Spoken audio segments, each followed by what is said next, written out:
Multiver lang boss. Ang kilid na. Tapos, patriman ko lang yung babo ko. Kamay lang. Kala ko'y di pa handa, muling tumibok ang damdamin. Ngunit bigla kang dumating sa buhay ko.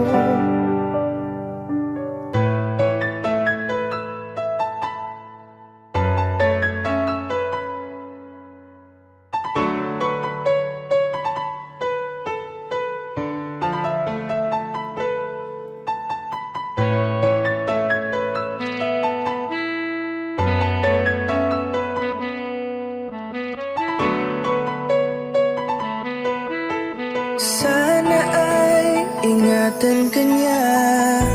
Hindi ko kayang makitang lumuluha ka. Kaya sobrang sakit sa akin na bitawan ka. Ngunit ngayon ay hindi na pwede. Tayo'y napagod, sa labay na talo. Kaya akin ang ipapaubaya ang puso mo sa kanya. Alam ko naman na siya na ang gusto mo.